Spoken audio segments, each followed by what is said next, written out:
Hey everybody, it's Anne Marie with Light Happy Life. I'm super excited you're here. Got my glasses on today because we're going deep. We're talking about science of mindfulness. No, don't be scared.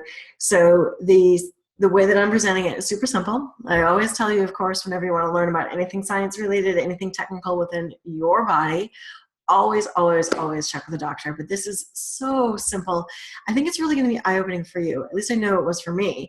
When I first started digging into mindfulness, I said, okay, is this sort of all this hippy-dippy stuff, or is there something to it? Turns out there's something to it. So with that, let's get started. It's a short science lesson. Trust me, you're going to like it. It's easy to understand, and it will change the way that you think about approaching your life in a mindful manner, which is what we want to create your light, happy life. It's all about your life. All right, so let me share my screen. There we go. Yep. Jumping ahead. So let's talk about the science of mindfulness. So this is the definition of practical mindfulness, which we reviewed earlier. At least from our perspective at Light Happy Life, this is what I want for you, which is awareness of what's going on in your thoughts, your words, your body, and your breath. And then observing it, noting it, and taking action to change it, right? So keep thinking that idea of practical mindfulness as we go through what the actual science is within the program. So let's talk about stress. So stress is actually a good thing in your body, and your body was designed to handle stress. The problem is your body was designed to handle that saber-toothed tiger, not 1,000 emails per day. Okay, so your body's nervous system is kicking in because you got 1,000 emails during that day that you can't get back to, that you can't return, that you can't do, in the same way that your body physiologically for millions and millions of years was running from a saber-toothed tiger. Now, we were intended to do this for only short spurts of time. Hopefully there's only one tiger coming after you, not 1,000, which is why your great-great-great-grandfather survived.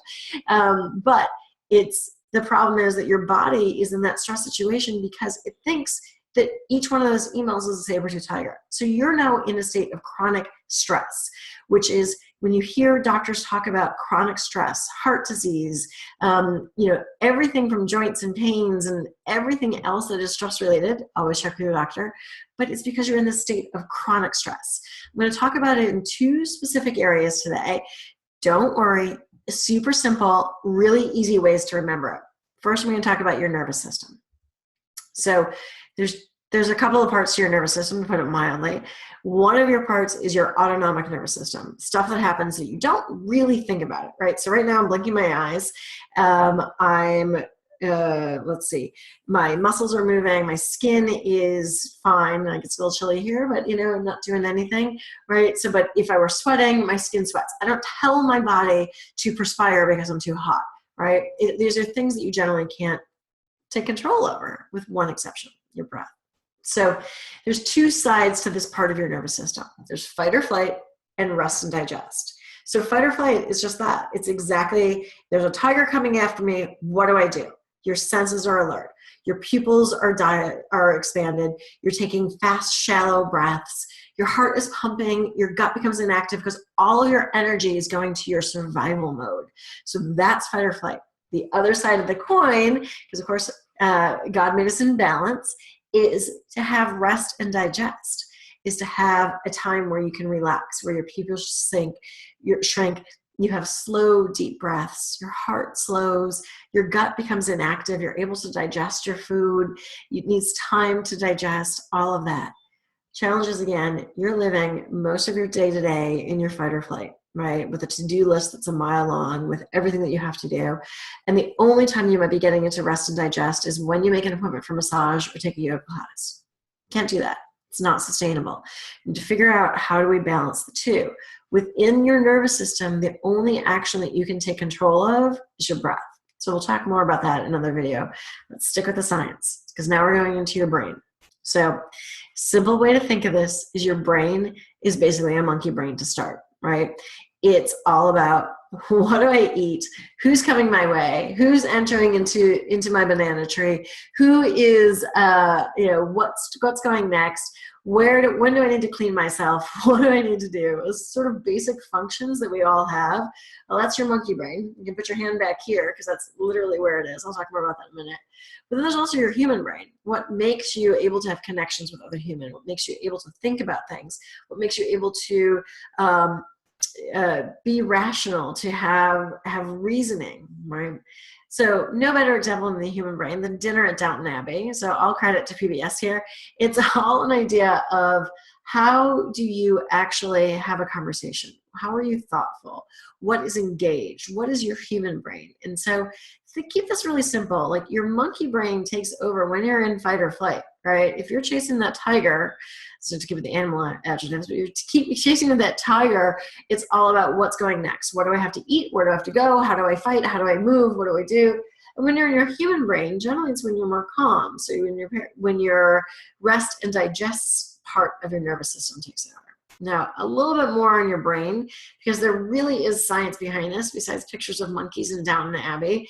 It's all about your monkey brain, which is literally the part of the brain in the back of your head. So everybody take your left hand and place it in the back of your head. This is the section that is literally digestion. Like, what do I do? What am I eating? What's going on? And your prefrontal cortex and your frontal lobe, this big section up here, is all your human stuff. It's all about problem solving, emotional traits, reasoning, judgment, speaking, voluntary motor activity, your behavior, your memory, all of that exciting stuff that makes us human comes from up here. So monkey brain and human brain. Simple reason to talk about this. So next, let's talk about your brain on mindfulness. So now that you understand a little bit about your nervous system, about what keeps your breath going, why you're always in that fight or flight mode, and your brain, monkey brain and human brain, go ahead, do it at home, make this action. Yeah, I know. Let's talk about your brain on mindfulness. So, and why this is so important is that there's been several studies done. Some here, many of you know that I'm in Boston, some here at Mass General Hospital with the Benson Henry Institute, which I highly recommend that you Google it. They are the leaders in the conversation about mindfulness-based stress reduction. And this example that I'm showing you right here is from Dr. Michael Boehm from the University of Pennsylvania. He did a research study called This Is Your Brain on Mindfulness. And he's shown that using mindfulness can actually change your brain in as little as 8 weeks. And what it does is it creates more gray matter and more pathways between left and right hemispheres. So physically, you are changing your brain. Listen to that. You can change your brain, okay? The image is on the right here is from his study, and it's really fascinating because I don't know about you, but I want my brain to be working and to be active. And so you can see the within the black box, the image on the left is your baseline, is just your general brain. And then when you're in a meditative state, which is the ultimate form of mindfulness, look at how much your brain is becoming more active. Look at those sections between your left and your right hemisphere, how your brain is literally changing. When I saw this, I kind of was like, are you freaking kidding me? Like, why are we not taught this in like first grade, right? Like, how to make yourself better is to be more mindful. So with that, let's talk about the Light Happy Life definition for practical mindfulness. It's awareness of what's going on in your thoughts, your words, your body, your breath, okay? Then recognizing what's happening and noting it or taking action to change it, or all of the above. So we're gonna work on together how to be more mindful. I believe in practical mindfulness, ways to be mindful every day, and also really simple meditation techniques so that they work within your life.